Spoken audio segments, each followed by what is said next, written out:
Hi, I would like to talk with you today about managing stress. My name is Joe Cortez. I'm a licensed clinical mental health counselor and also an educator. I've given this talk multiple times, both to the public and in professional settings, and would like to share it with you. If you want to know more about my credentials, you can look on this website that's copied here, and you can just kind of look me up and see what I am all about. So there's other common terms that go along with managing stress or stress management. One is improving coping skills.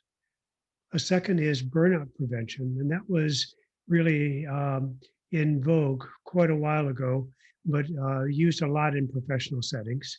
And more recently, we've been using the term resiliency, developing resiliency. The skills for these are really basically all the same, and it's really your choice about which ones you prefer to use. Let's be clear that stress is inevitable. You will always be facing stressful situations in your life, and it's how you manage them that really counts. Um, Stress can be motivating and get you fired up to do things and do them well. It can also be very exciting because if there's a challenge situation in front of you, then you can really rise to the effort and get it going. The talk here, though, is about destructive stress and how you can get yourself motivated to do things in a more positive way and handle stress in a more positive way. So, what are the signs of uncontrolled stress? These are the things that people often display if something's happening to them and their stress is basically out of control. There can be a change in appetite. There can be sleep disturbances, either difficulty falling asleep or waking up in the middle of the night. Um, there's forgetfulness, angry outbursts, aggression towards others, decline in productivity, which is something that companies are really concerned about, social withdrawal, not being your old self with your friends and neighbors and family members, um, changes in your sexual interest. Usually it's a decline. Interest in using increased use in caffeine, tobacco, alcohol, or drugs, indecisiveness, loss of concentration, and frequently there's a worsening or an increase of medical problems. If you have an existing medical problem, it may get worse, or you may start experiencing some medical problems. So there's basically three ways to manage stress. The first way is to change the circumstances. The second way is change your reaction to the circumstances. And the third way is to improve coping skills. Excuse me. And that's really the focus. This last one is really the focus of this talk. So, how do you change circumstances? Basically, you can leave the situation, you can move, actually move locations, you can quit, you can separate, you can look for something better. So, these are the ways that you change circumstances. This is often easier said than done because it's difficult sometimes leaving a job that you need the financial resources for. And also, the grass isn't always greener on the other side of the hill. So sometimes you change circumstances, but it does not necessarily improve things. I really like the saying, wherever you go, there you are, which basically means that you can't run away from yourself. If you change circumstances, you still have to deal with things that are going on for you personally.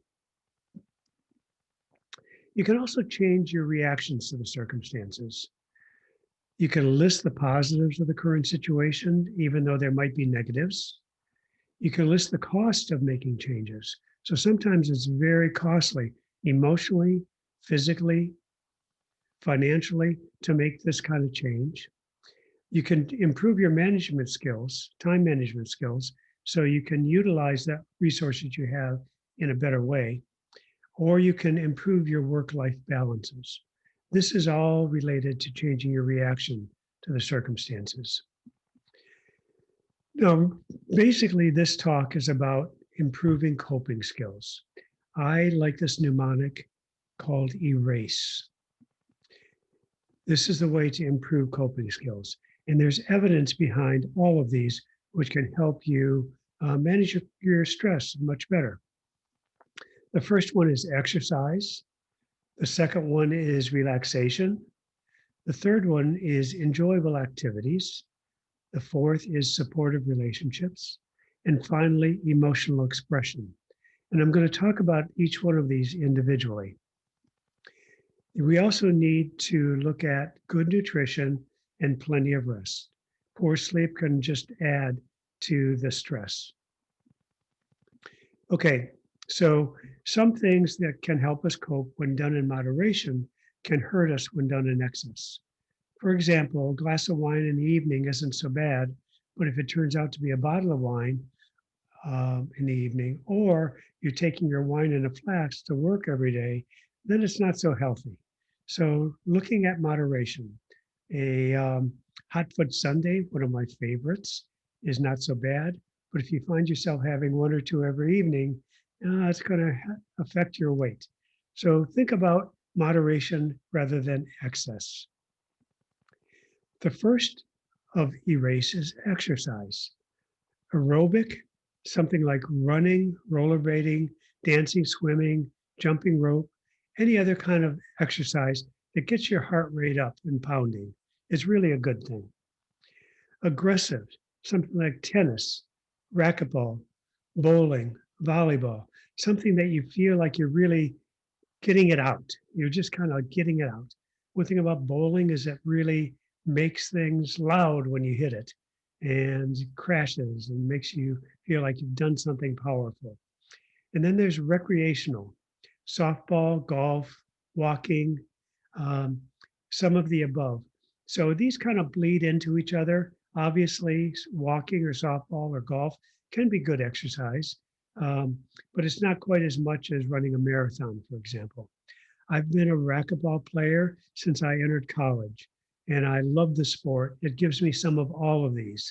It gives me aerobic because my heart rate gets up. It's very aggressive. You smack this little ball, and it doesn't say anything back to you. And it's recreational because there's friends playing with you, and you have this outcome. Always, always, always consult your physician before embarking on any exercise activity. You want to make sure you're healthy enough to do what it is that you're interested in. The second letter is R for relaxation. Music, stargazing, hot baths and showers, yoga, deep breathing, relaxation training, a pet, and transcendental meditation are examples of this. I have some other YouTube presentations on progressive muscle relaxation that you might want to look at. It's very helpful for many people to learn how to relax and deep breathe. The third letter is enjoyable activities.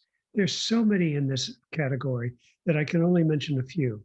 Things like arts and crafts and hobbies and buying things, if you can afford them, humor, vacations, having sex, things that you and your partner both agree on, music, fishing, gardening, TV and movies, reading, and many, many more.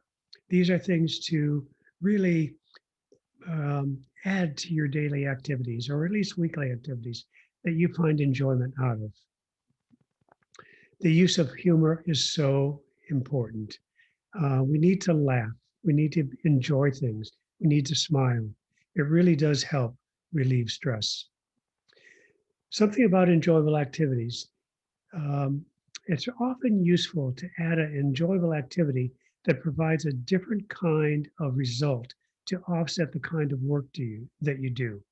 For example, if you do a lot of detail work, then it's often fun to do something that's not so detailed, that's more abstract, more creative, if you will.